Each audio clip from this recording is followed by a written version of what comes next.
ஒரு கடற்கரை கிராமமாக துவங்கி ஈஸ்ட் இந்திய கம்பெனி, போர்த்துகீசியர், டச், பிரெஞ்சு போன்ற பலர் படையெடுத்து வெல்ல முயன்று கடைசியில் ஆங்கிலேயர் தக்க வைத்து கொண்ட ஒரு அழகான தீவு. இரண்டாற்றின் கரை என்று ஸ்ரீரங்கத்தை சொல்லுவார்கள்.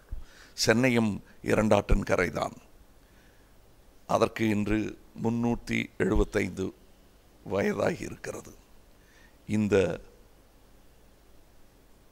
இளம் தாயை, இரு நதி கொண்ட இரண்டாற்றின் கரையாகிய இந்த ஊரை 2 சாக்கடைகள் கொண்ட நகரமாக மாற்றிய இந்த அவப்பெயர் நம் தலைமுறைக்கு உண்டு.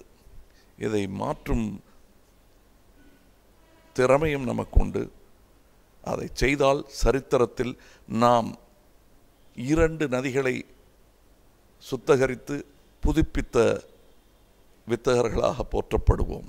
இல்லையே நமது சரித்திரம், நாம் வாழ்ந்த இக்காலத்தின் சரித்திரம் நல்ல 2 நதிகளை சாக்கடையாக மாற்றிய ஜனக்கூட்டத்தின் சரித்திரமாக எழுதப்படும். அதை நினைவில் வைத்துக்கொண்டு பெற்றதை கொண்டாடுவோம், கற்றதை போற்றுவோம். பிறந்தநாள் வாழ்த்துக்கள் எனது சென்னைக்கு. வணக்கம்.